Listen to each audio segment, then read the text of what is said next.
నమస్తే. Welcome to Telugu రాజ్యం. ఈరోజు మనతో పాటు ఉన్నారు ప్రముఖ అడ్వకేట్ శ్రీ పేపకాయల రామకృష్ణ గారు. వారితో మాట్లాడేద్దాం. సార్ నమస్తే. నమస్కారం సార్. సార్ దేశ రాజధాని ఢిల్లీలో ఆహ్, పెద్ద ఎత్తున ఆందోళనలైతే కనపడుతున్నాయి. యువత పెద్ద ఎత్తున నిరసన కార్యక్రమానికి చేరుకుంది మొన్న జూలై 20వ తారీఖున. అయితే అది కంటిన్యూస్‌గా నిన్న గూడా అక్కడికి చేరుకున్నారు. ఈరోజు గూడా ఇంకా ఇదొక నిరంతర పోరాటంలాగా యువత కాక్రోచ్ జనతా పార్టీ ఇచ్చిన పిలుపుని అందుకొని అక్కడికైతే వచ్చి వాళ్ళ నిరసన తెలుపుతున్నారు. సో నిన్న రాహుల్ గాంధీ కూడా ప్రధాని ఇంటి ముందు ఆయన పోరాటం చేయటం, అక్కడ కూర్చోవటం, తర్వాత పోలీసులు కొంత దురుసుగా ప్రవర్తించటం, తర్వాత ఆయన నోస్ నుంచి కూడా కొంత బ్లడ్ వచ్చినట్టు కనపడుతోంది.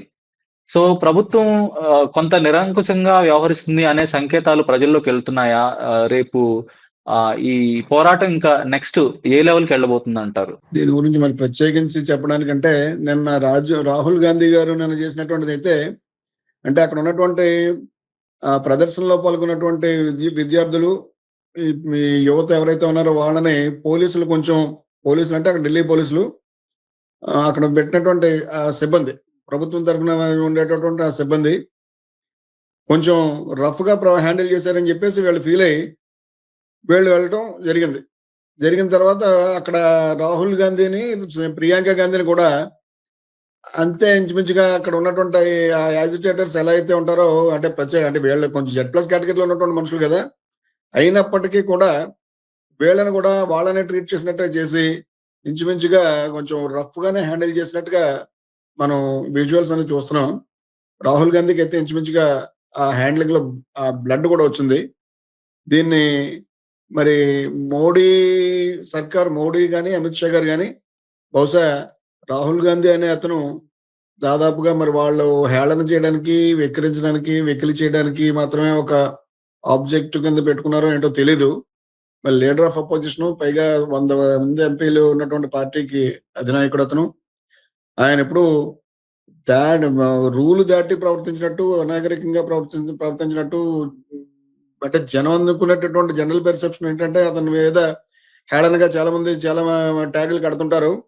కానీ ఆయన మాటలు ఎప్పుడైనా విన్నప్పుడు మనకి అలాంటి అభిప్రాయం కొనసాగేటటువంటి సందర్భం ఉండదు.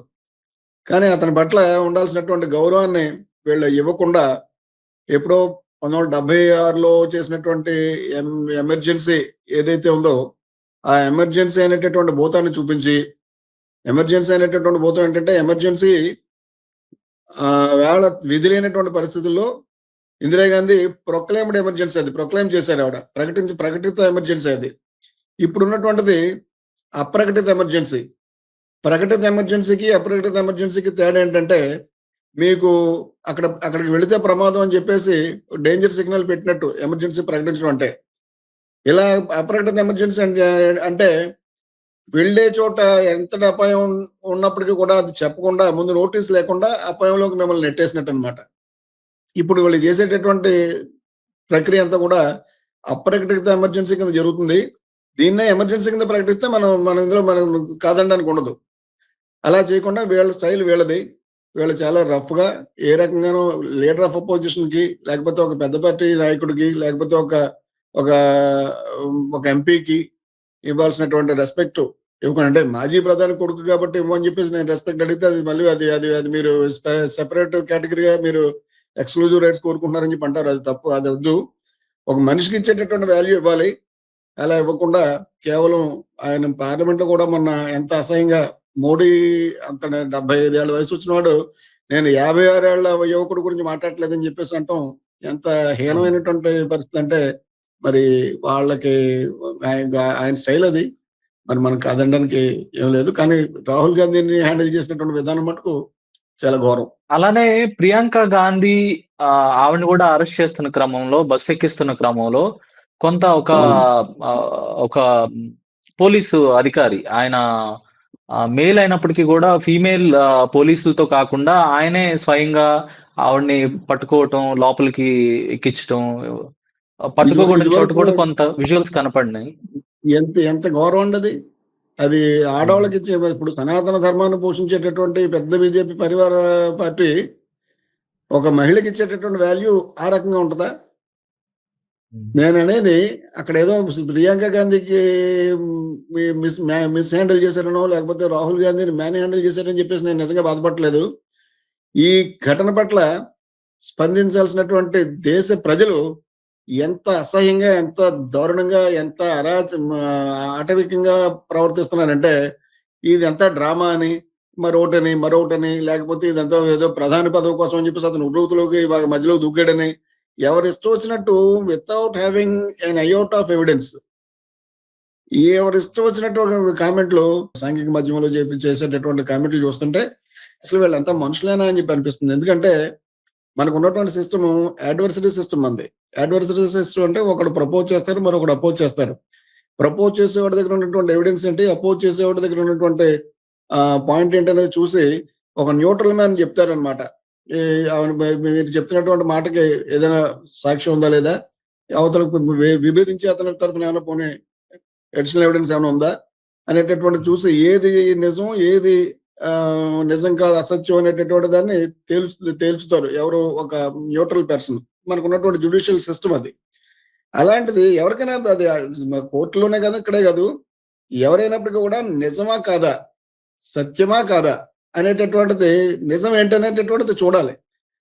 కేవలం ఒక ఫోటో కనపడగానే ఇతను విదేశీయుల తొత్తు, లేకపోతే దేశాన్ని విడగొట్టేశారు, లేకపోతే కాశ్మీర్ నమ్మేశారు, ఇలాంటి మాటలు ఒక అకాడమిక్ చదువుకున్నటువంటి మనుషులు మాట్లాడుతుంటే చాలా ఎంత జుగుప్సకరంగా ఉంటుంది. ఎంచేదంటే వీళ్ళ చేసేటటువంటి కామెంట్లు కాశ్మీర్ని నెహ్రూ పాకిస్తాన్కి ఇచ్చేసాడని, పాక్ ఆక్రమిత కాశ్మీర్ ఇందిరాగాంధీ పాకిస్తాన్కి ఇచ్చేసిందని.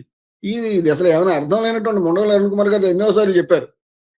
జునాగఢ్ మనకి ఇచ్చేస్తే కాశ్మీర్ని పాకిస్తాన్కి వదిలేద్దామని చెప్పేసి పటేల్ గారు చెప్పారని చెప్పేసి రికార్డులో ఉంది, కాస్త చూసుకోండి అని చెప్పేసి. కానీ నెహ్రూ గారు తన తాత ముత్తాతలది కాశ్మీర్ కాబట్టి ఆ ల్యాండ్ మీద ఉన్నటువంటి ఆ రకమైనటువంటి ఒక స్వాభావికమైనటువంటి ప్రేమ వల్ల దాన్ని ఇండియాలో కలపడం కోసం అని చెప్పేసి ప్రయత్నం చేశారు. దాని మీద పెట్టేటటువంటి ఖర్చు నువ్వు నీ మదర్ ల్యాండ్ నేను ఇండియాలో కలుపుకోవడం కోసం నువ్వు మిగతా సంపదను ఖర్చు పెడతావు అని చెప్పేసి అంబేద్కర్ గారు కూడా నెహ్రూ గారిని నిలదీశారని చెప్పేసి ఉండవల్లి అరుణ్ కుమార్ మనకి ఎన్నోసార్లు చెప్పొచ్చారు, మీరు చూసుకోండి కావస్తాయి. ఇది కేవలం చెప్పేది ఏంటంటే నెహ్రూ అనేటటువంటి మనిషి లేకపోతే వీళ్ళ కాశ్మీర్ అనేటటువంటి సమస్య లేకపోవడం, అది కాశ్మీర్ లేకపోయి ఉండేది. నెహ్రూ తెచ్చాడు కాబట్టి కాశ్మీర్ ఆర్టికల్ 370 పెట్టినప్పటికీ కూడా, ప్రత్యేకమైనటువంటి హక్కులు పెట్టినప్పటికీ కూడా ఇచ్చేదంటే అక్కడ ఉన్నటువంటి దానికి అక్కడ ప్రజలంతా ముస్లింలు, రాజు హిందూ. జునాగఢ్ లోను, హైదరాబాద్ లోను ప్రజలంతా హిందువులు, రాజు ముస్లిము. అందుకని చెప్పేసి భౌగోళికమైనటువంటి పరిస్థితులను దృష్టిలో పెట్టుకుని పటేల్ గారు ఏమన్నారంటే కాశ్మీర్ని పాకిస్తాన్కి వదిలేద్దాం, జునాగఢ్ని మనం తెచ్చుకుందాం అని చెప్పేసి ఆయన అంటే, అది నెహ్రూ గారు దాన్ని అప్పుడు ప్రధాని కాబట్టి ఆయనకు ఉన్నటువంటి కాశ్మీర్ మీద ఉన్నటువంటి ప్రత్యేకమైనటువంటి ప్రేమ వల్ల లేదు కాశ్మీర్ ముంచుకోవాలని చెప్పేసి ఆయన చేసినటువంటి ప్రయత్నం వల్ల వీళ్ళ కాశ్మీర్ నిలబడింది. బేసిక్ గా కాశ్మీర్ సమస్య నిలబట్ట కాదు, కాశ్మీర్ అంటే మనకి ఇండియాలో అంతర్భాగం అయింది. ఇది చరిత్ర అయితే వీళ్ళు కాశ్మీర్ని పట్టుకెళ్ళి అమ్మేసాడు అంటారు. అమ్మేసి ఎక్కడికి పోయిన వాళ్ళు భారతదేశాన్ని పట్టుకెళ్ళి ఇటలీ పట్టుకుపోయిందని చెప్పండి. ఏమైనా అర్థం ఉందా ఇందులో? వాళ్ళు ఎలక్షన్ అఫిడవిట్ లో వాళ్ళిద్దరు ఎలక్షన్ అఫిడవిట్, తల్లి కొడుకులు ఇద్దరు కూడా ఎలక్షన్ అఫిడవిట్ లో వాళ్ళకి ఏమైనా ఏమొస్తున్నారో ఇచ్చారు. ఇచ్చిన తర్వాత ఆ అఫిడవిట్ కానీ తప్పు అయితే వీళ్ళు ప్రూవ్ చేసి డిస్క్వాలిఫై చేసేయచ్చు కదా. అలా చేయరు. అలా చేయకుండా వీళ్ళని కేవలం తిట్టడానికి, వెకిలి చేయడానికి, హేళన చేయడానికి వాడుకున్నారు. పోనీ బాగానే ఉంది. వాళ్ళు ఏదో చేశారు అన్నట్లేదు. ఎంచేదంటే వాళ్ళిద్దరు ప్లేయర్స్. అటు మోడీ కానీ ఇటు రాహుల్ గాంధీ కానీ ఎవరైనా అనుకున్నప్పుడు కూడా ఆ సీట్ కోసం అనుకున్నారంటే అది వదిలేద్దాం. వినేవాళ్ళు, చూసేవాళ్ళు వీళ్ళు నిష్పక్షపాతంగా చూడాలి కదా, ఎవిడెన్స్ ఎటు ఉందనేది చూడాలి కదా. నిజంగా రాహుల్ గాంధీ గారికి నిజంగా అవినీతికి పాల్పడి ఉంటే ఖచ్చితంగా తెప్పించాలి కదా. సోనియా గాంధీ అవినీతికి పాల్పడి ఉంటే, ఇందిరాగాంధీ అవినీతికి పాల్పడి ఉంటే, రాజీవ్ గాంధీ అవినీతికి పాల్పడి ఉంటే ఆ సబ్స్టాన్స్ ఎక్కడ ఉంది? ఆ వస్తువు చోరీ చేసినటువంటి వస్తువు ఎక్కడ ఉంటేనే కదా నువ్వు అవినీతి చేసినట్టు. మర్డర్ చేసావని చెప్పంటే సేవ ఉండాలి కదా. డెడ్ బాడీ లేకుండా నువ్వు మర్డర్ ఎలా అవుతావు? విక్టిమ్ లేకుండా రేపిస్ట్ ఎలా అవుతావు? చోరీ సొత్తు లేకుండా నువ్వు దొంగ ఎలా అవుతావు? ఈ మాటలు ఏమీ ఆధారాలు లేకుండా కేవలం వాళ్ళని తిట్టడం కోసం మాత్రమే ఈ దేశంలో సగం మంది ప్రజలు ఉన్నారు. ఎందుకంటే ఇది కారణం, నేను ఈ పాయింట్ లో నాకు అర్థమైంది ఏంటంటే వాళ్ళు తిట్టేయడానికి కారణం, వాళ్ళు పైకి చెప్పేదొకటి చేసేదొకటి చేయరు. ఏది చేస్తారో అదే చెప్తారు, ఏది చెప్తారో అదే చేస్తారు. ఈ హై క్వాలిటీ, ఇది డీసెంట్, ఓవర్ డీసెంట్ క్వాలిటీ అన్నమాట. ఇది ఈ డీసెంట్ క్వాలిటీని సాధారణ ప్రజలు ఇముడ్చుకోలేరు.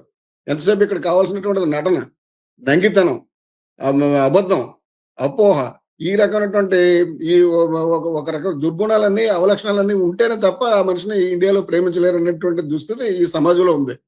మీకు ఈవేళ ఈ ఎస్టేట్స్ అబాలిషన్ యాక్ట్ గాని, లేకపోతే జాగీర్దారులని అబాలిషన్ చేసినటువంటి యాక్ట్ గాని, బ్యాంకుల్ని నేషనలైజ్ చేసినటువంటి పని గాని, లేకపోతే ఈ రాజభరణాలను రద్దు చేసినటువంటిది గాని, లేకపోతే భూ సంస్కరణలు గాని, వీటి వల్ల సోషలిస్ట్ పద్ధతుల్లో కొన్ని పనులు, ఒక భయానికి పెద్ద పెద్ద పనులు సమాజం మీద విస్తృతమైనటువంటి ఒక రకమైన ఫలితం ఉండేటటువంటి పనులు వాళ్ళు చేశారు. వాళ్ళు చేసిన తర్వాత ఇందులో ఈ ఈ ఈ ఈ రకమైనటువంటి జాగీర్లు కోల్పోయినటువంటి, జమీందారీలు కోల్పోయినటువంటి, భూములు కోల్పోయినటువంటి పెద్ద పెద్ద రైతులు, భూకామంతులు, పాలిగాళ్ళు, వీళ్ళంతా కూడా ఇందిరాగాంధీ ఫ్యామిలీ పట్ల తరతరాలుగా వాళ్ళకి ఆ ద్వేషం. వాళ్ళే సమాజంలో కొంచెం ఇన్ఫ్లుయెన్షియల్ పీపుల్ కాబట్టి మిగిలినటువంటి లబ్ధిదారులంతా కూడా ఇంచుమించుగా తండ్రిదారులతో పోయారు. ఇప్పుడు ఉన్నటువంటి కుర్రోళ్ళకి అదే ఈ కంప్యూటర్లు, సెల్ ఫోన్లు తప్ప వాళ్ళకి అసలు జ్ఞానం ఉందో లేదో కూడా తెలియట్లేదు. అందుచేత వాళ్ళకి ఏం జరిగిందనేది ఈ 70 ఏళ్ళలోనే తెలియదు. తెలియకపోవడం వల్ల లబ్ధిదారులు ఎవరు కూడా వాళ్ళ మీద విశ్వాసం చూపించేవాళ్ళు లేరు. కానీ వాళ్ళు చేసినటువంటి పనుల వల్ల ఆస్తులు కోల్పోయినటువంటి కొద్దిమంది జమీందారులు వీళ్ళంతా కూడా వాళ్ళ మీద ఆ విషయం చిమ్ముతూ ఉంటారు. ఆ విషయాన్నే ఈ విషయం తెలియనటువంటి జనం ఒంటికి పట్టు చేసుకుని వాళ్ళని ద్వేషిస్తూ ఉంటారు. ఇది దారుణం అని చెప్పేది. రాహుల్ గాంధీకి వేళ ఏదైనా మ్యాన్ హ్యాండ్లింగ్ జరిగితే జరిగి ఉండొచ్చు. ఇంకేదైనా అంతమంది జనంలోకి వెళ్ళినప్పుడు ఆటోమేటిక్ జరుగుతుంది. అది నేను పెద్దగా దాన్ని మాట్లాడలేదు. అతను ఏదో డ్రామా చేయడానికి వెళ్ళాడని చెప్పేసి జనం ఈ కామెంట్లు పెట్టే వాళ్ళని చూస్తుంటే ఎంత మూర్ఖంగా ప్రవర్తిస్తారా మనుషులు. కనీసం కళ్ళు ఉండవా వీళ్ళకి, కనీసం చదవటం రాదా అనేటటువంటి బాధ మటుకు కలుగుద్ది. ఏదైతే అది నిజంగా చూద్దాం. ఎందుకంటే నీట్ పరీక్ష జరిగినటువంటి దానికి ఎడ్యుకేషన్ మినిస్టర్ ఆయన రిజైన్ చేయాలని చెప్పి అంటారు. ఆయన రిజిగ్నేషన్ చేస్తాడో చేయడం ఆయన వదిలేద్దాం, ఆయన చూసుకుంటారు. అది ఆయన ప్రధాని చూసుకుంటున్నటువంటి విషయం. కానీ ఆయన రిజిగ్నేషన్ కోరేటటువంటి హక్కు వీళ్ళకి ఉంది, ఎఫెక్ట్ అయినటువంటి పిల్లలకు ఉంది. ఇంచుమించుగా ఒక 21 మంది పిల్లలు మెడికోల్ కావాల్సినటువంటి పిల్లలు చనిపోయారని చెప్పేసి చెప్తున్నారు. దేశవ్యాప్తంగా అది దారుణంగా ఒక ఏడాది పాటు 2 పాటు పిల్లలందరికీ కూడా, ఇంటర్మీడియట్ చదివినటువంటి పిల్లలందరికీ కూడా ఒక యజ్ఞం లాంటి పరీక్ష అది. అలాంటి పరీక్షని వీళ్ళు చాలా దారుణంగా హ్యాండిల్ చేసి అది పేపర్ లీక్ అయ్యేటటువంటి దానికి కారణం అయ్యి ఈవేళ వాళ్ళు ఏదో ఏడ్చారు, రోడ్డు మీదకి వచ్చి గగ్గోలు పెట్టారని చెప్పేసి అంటే వాళ్ళ మీద లాఠీ చార్జ్ చేయడం, వాళ్ళ మీద టియర్ గ్యాస్ ఉపయోగించడం అనేటటువంటిది ఇంకా దీనికి ఎమర్జెన్సీ ప్రొక్లైమ్ చేస్తేనే బెటర్ కదా. ప్రొక్లైమ్ చేయకుండా ఈ రకమైనటువంటి మాటలను చేయడం తప్పు కదా.